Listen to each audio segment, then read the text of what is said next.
Are we having a party here? I don't know. Welcome to Polishing Profits. Join our 3 industry experts boasting 140 years of experience as they unlock building service contracting secrets that can revolutionize your business.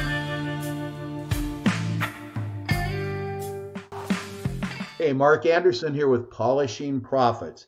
And this is going to be one that you're going to want to listen to. And it's about everybody's favorite topic, and that is planning. And we say it's your favorite topic because there's 3 kinds of people: those who talk about it, those who think about it, and those who do it. Kind of like the 3 monkeys: hear no evil, see no evil, speak no evil. Did I get those monkeys right, Ed? Yeah, but what I want to know is, how did that jive with there's only 2 kinds of people: those that divide everything into 2 groups and those that do not? Well, maybe we have 2 and a third monkey. I'm not sure how the math works on that. So anyway, your least favorite subject, we're going to remind you to do what you've probably been putting off for months. For a lot of you, some of you are all done. It's in the books. You're ready to roll over to next year and do it. But planning, people just, and I think between the 3 of us here, we've got 150 years. We've probably got half that much in consulting businesses and working with outside businesses. And planning's always a problem. I'm going to open that up. Ed, why do you think planning is always a problem with people when you're looking out, whether it's quarterly, it's annual? Why do people have sort of a negative approach? Because it doesn't fall into the do it category. Okay. You know, there's a little bit of mental energy that is required. Okay. Mm-hmm. You know, the other thing is there's lots of folks that don't seem to believe that it'd be any help. But what I always say is, I mean, these are the same people. Would you plan a trip cross country in a car without a map? Mm-hmm. Well, that depends if it's 1971 and a VW van and 3 guys going across the country, but that's a different story. Go ahead. With smoke coming out of the windows. Yeah, the Cheech and Chong business. Yeah, but we won't blame anybody for that. Sharon, what do you think? Why do people put this off? What's going on in their mind to go, oh, Lord, something else I'm planning. I don't want to listen to this. I don't want to do it. You know, everything's working out fine. What's your thought? You've been consulting for 20 years like Ed. People put off things that they don't feel they're going to get the ROI on. They don't understand the importance of setting some goals and planning and how that will impact the success of their business in the coming year. So I think they tend to live in a la land and think that I'm just going to keep going and everything's going to be okay. I don't really have to do that, or I don't have time to do it. I'm so buried with tasks that I shouldn't be doing, someone else should be doing. So I'm free to spend the time on the vision and the planning for the company. They get sucked down that rabbit hole. So the tyranny of the urgent really erases the importance of planning. That's what I was just going to say. It's not urgent. Yeah. It's not urgent. It's not life or death. You know, what will happen if I don't do it? Well, right. Yeah. Things will keep going. You guys got me thinking a little bit. I'm so tired of hearing about ROI. That is such a maligned term. I mean, everybody, what's my ROI? You know what? Nobody thinks about what's the return on objective and what's my return on time. And when you get into some of these things like planning, they fall in the latter of the 2 categories. I mean, we've all done this for 50 plus years. Can I tell you my ROI on planning? Probably not. Could I have measured it? Maybe, but it's a return on my objectives and it's a return on my time and the investment. Again, we just talked about the tyranny of the urgent. Mm-hmm. So let's take this from a real high level. Sharon always does the note. I'm going to pick on her to get us started. So to keep this simple and so people can, and again, our goal here today is to challenge you to do something between now and when the new year starts. And if the new year starts next week, next month, or 11 months from now, you need to be doing some planning, and it doesn't have to be onerous and time consuming. So Sharon, what do you think the 4 areas people should look at a high level that can get them what they're looking for in a plan and keep them on track?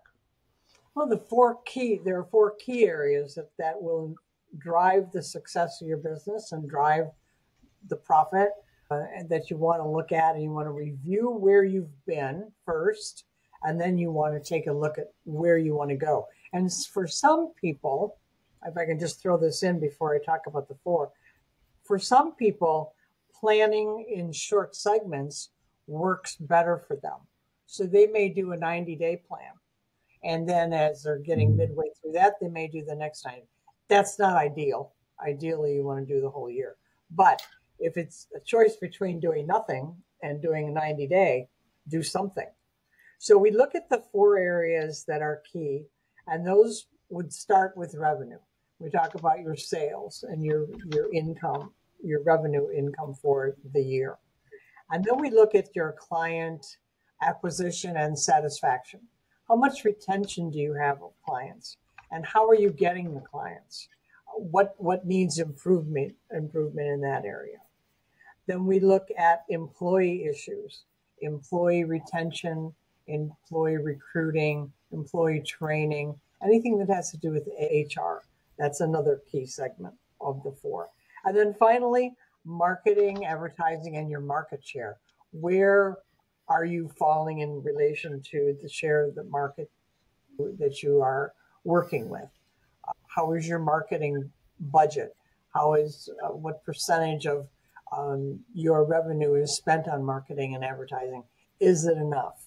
Are you getting results from that? So those would be the four: revenue, client, employees, and marketing that I see as the important ones going forward. I think that there's probably more planning than we would imagine, because an awful lot of it is, gee, this is what I'm hoping. Okay. And so I think that we need to qualify this. And the thing that turns it into a plan is writing it down. Yeah. Mm-hmm. Okay. When are you not thinking about the business? Okay. We're always thinking about the business.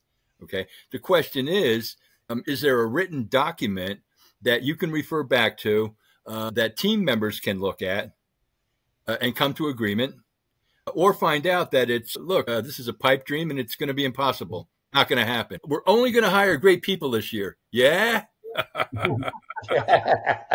Basically, what you're telling us, Ed, hope is not a business strategy. It's not. No. But we're all thinking about it, though. I mean, so it's writing it down. That's the key. Yeah, it's awesome. And it doesn't have to be. Yeah, it doesn't have to be length. The other thing is the tyranny of the urgent always takes our mind off of planning. Right. I've got to do this. I've got to do that. The four areas Sharon just said, you look, my revenue's down. I got to fix that. I don't have time to plan. Oh, wait a minute. I've got 3 unhappy clients I'm dealing with. I might lose them. And all of a sudden, planning becomes not important because the tyranny of the urgent, to use an old Covey term, is right there in our head. And that's always in our mind because we deal with a lot of moving parts. And I think the other side is look at planning, again, it's a long-term return on your investment. And it gives you an idea, am I hitting the right target? I remember going through a class on management by objectives and those sort of things. And you can't just shoot the gun into the woods and whatever you hit, call the target, or shoot the arrow, or throw the balloon, or whatever. I'm trying not to insult anybody with shoot at the target, but maybe that's fallen on deaf ears. I'm not sure. So anyway, you can't just whatever you aim at and hit, call the target. Long story short, you've got to know somewhat of where you're going, and you've got to look at it as a return on your objectives and a return on your time. And if you don't know where you're going, then any place will be the place you want to be, the old Traveling Wilburys song. So it's really up to you to think about this planning. That's our challenge. Ed? Yeah, this is where that SMART acronym comes in. Yep. I mean, this is where this comes in. So yeah. And as far as the urgent goes, I wound up with this wonderful explanation after a couple of weeks in the hospital But you know, I always knew I should stop smoking, and it was important, but it wasn't urgent. Okay, it became urgent when I'm in the ambulance. That's when it became urgent. Okay, so what we do is we're forgetting what's important and mixing it up with what's urgent. Yes. You know, the one I love is company owners running around with supplies. Are you out of your mind? Yeah. You're driving around for glass cleaner and toilet paper. Are you out of your mind? Yeah. You know? And that happens far more than we even want to think about. And that's thinking right. of what those owners could be spending that amount of time on, surely there's someone else in the company that can do this. Surely. Or you have it set up with a supply company and you get it, right. You place the order, you get it delivered. They'll put it anywhere you want. Well, and Ed, you mentioned the SMART objectives. So yeah, and that's specific. You may or may not know it. You can Google it, but basically it's specific, measurable, achievable, relevant, and time-driven. And just to show everybody how smart we are, we went out to Google and looked it up, and that acronym became important and relevant to planning in 1981. And if I go over here to, who is that?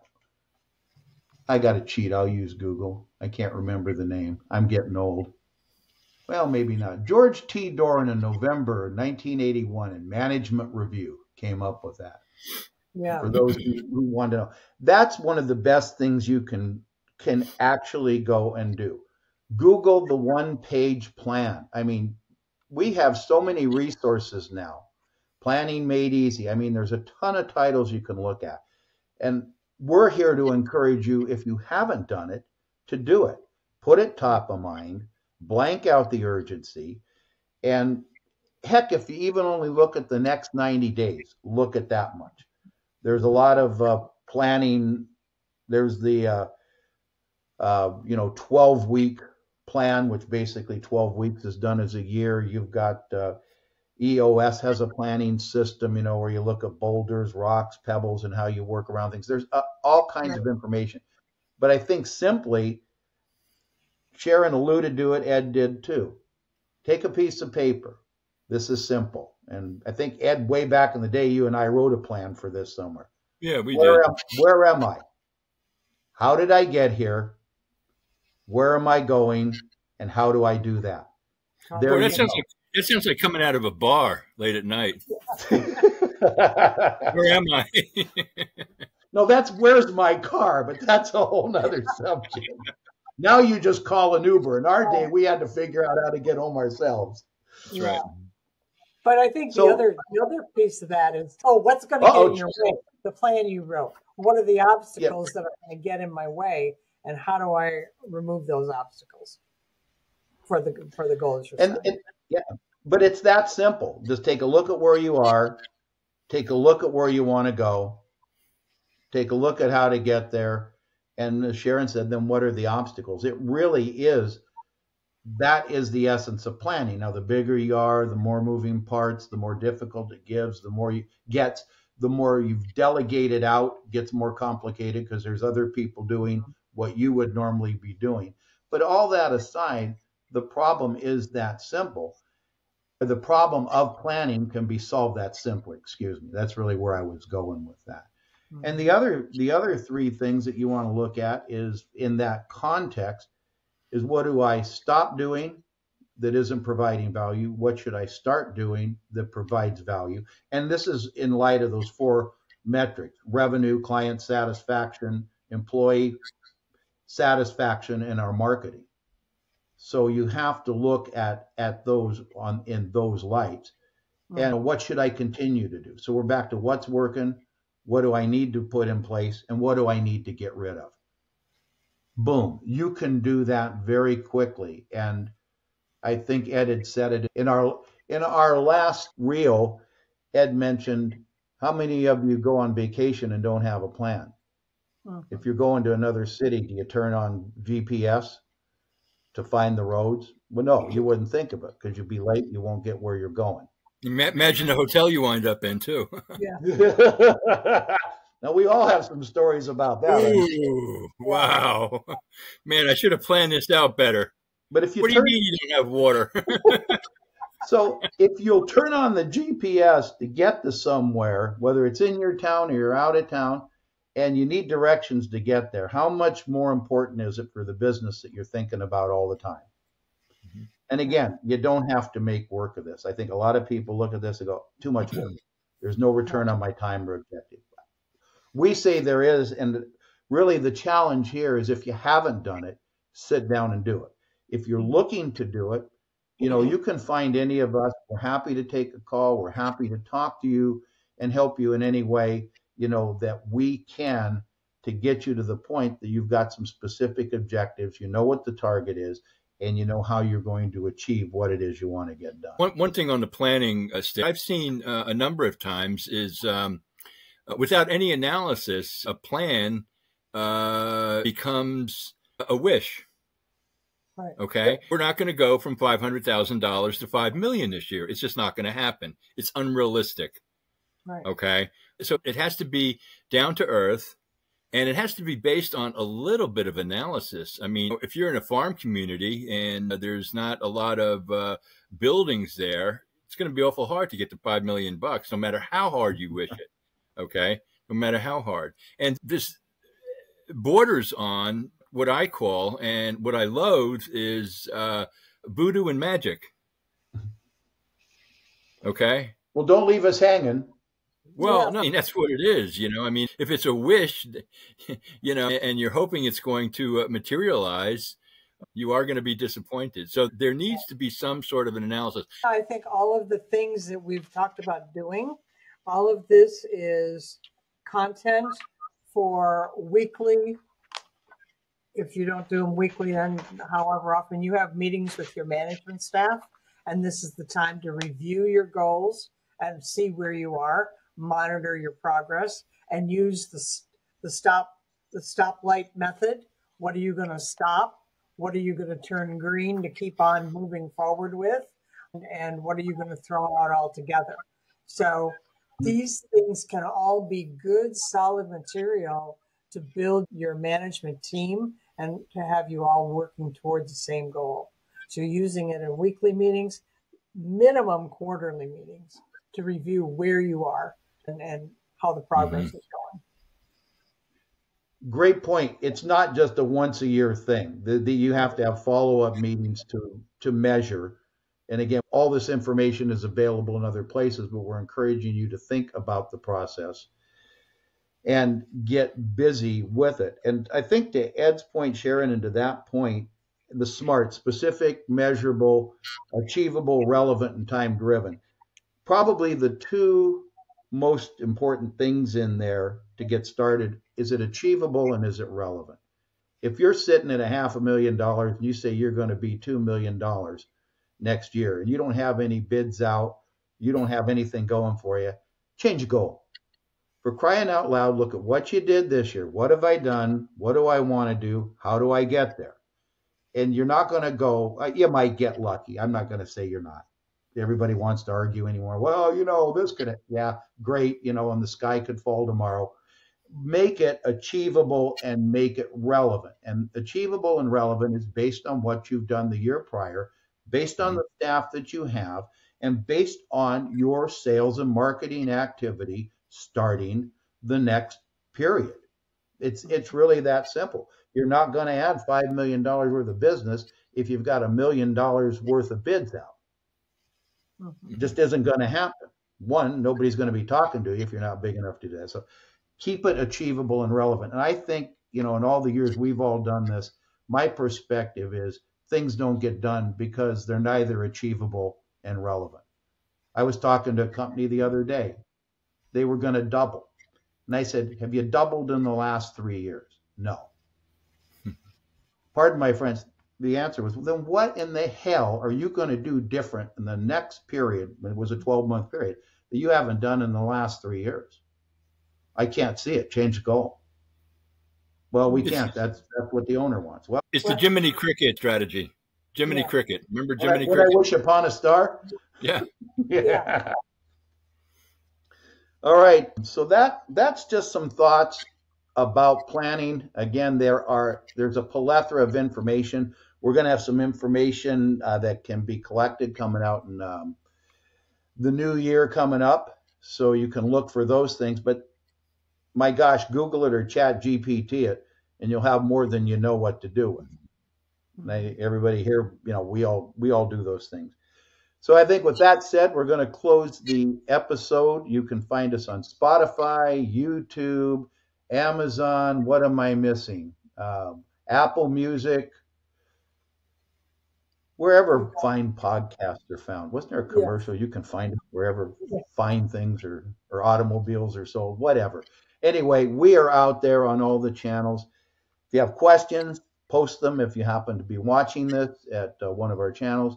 And let us know what we can do to help you run a better business. Thanks for watching Polishing Profits, and we will see you on the next episode. Adios. Bye-bye.